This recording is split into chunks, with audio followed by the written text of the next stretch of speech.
که په کم یو کور کې خو جنګ جګړې ډېرې زیاتې وي او په هغې کې اوازونه د کور نه پورته کېږي، نو که د یا جامع وظیفه هم په دې طریقې سره راونیسو نو الله جل جلاله به زموږ د کورونو نه دغه جنګ جګړې اختلافات یکدم ختم کړي. بسم الله الرحمن الرحیم. السلام علیکم ورحمت الله وبرکاته. زما ورونو او خویندو، نن درته د الله جل جلاله یو داسې مبارک نوم درته ښیم. کله چې هم د دې وظیفه تاسو شروع وکړئ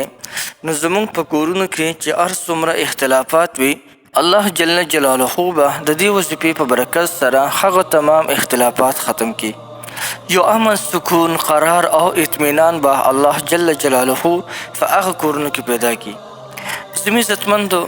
کله کله داسې وشي چې دارونه او خویندې په خپلو کې روان شي او دوی چې کله روان شي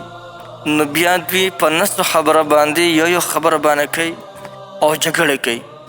اوس د دغې جګړو نه د نجات حاصلولو دپاره چې دا نن درته دا کومه وظیفه ښیم، که دا وظیفه تاسو شروع وکړئ نو انشاءالله د الله جل شانه نه امید دی چې الله جل جلاله به په هغه کور کې امن او سکون پیدا کړي او کورونه خویندې جګړه کړي نو هغوی به هم په خپلو کې اتفاق راشي. نو راځئ محترمو، دا وظیفه هم درته ښیم او د دې وظیفې کولو چې کوم صحیح طریقه ده نو هغه درته هم ښیم. هغه وظیفه ده د یا جامع وظیفه ده. که چېرته د وروڼو او خویندو خپل منځ کې اختلافات راغلي یا بچي دي د مور او د پلار سره روان دي او یا دوی چې دي په کور کې اختلافات دي نور، نو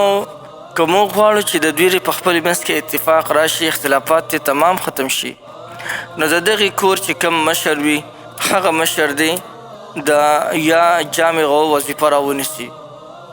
یعنی د دغې مور او پلار د راونیسي، یا چې د دوی که مور او پلار نه چې یو بل مشر وي، سربری وي،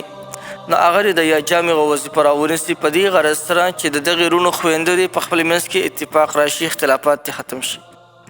یا بچي د مور او پلار سره روان دي نو که مور او پلار په دې غرض سره دغه وظیفه راونیسي د یا جامع،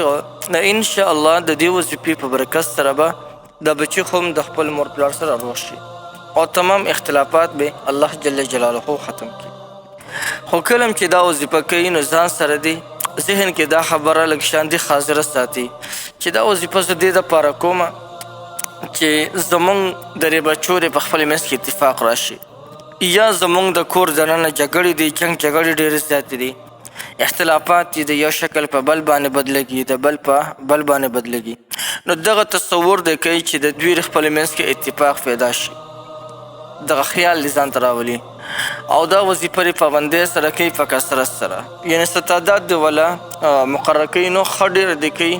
او په کثرت سره دې کوي. انشاءالله په لږو ورځو کې دننه به الله جل جلاله ستاسو تمام اختلافات ختم کړي او الله جل جلاله به په دې کور کې امن، سکون او اطمینان پیدا کړي. نو محترمو، یو ډېره زبردسته وظیفه ده، بلکل د الله جل جلاله نوم دی، یو ډېر لوی پاور پکې الله جل جلاله ایښودی دی، نو بلکل دا وظیفه تاسو کولی شئ. د دې وظیفې تاسو ټولو ته مکمل اجازت دی.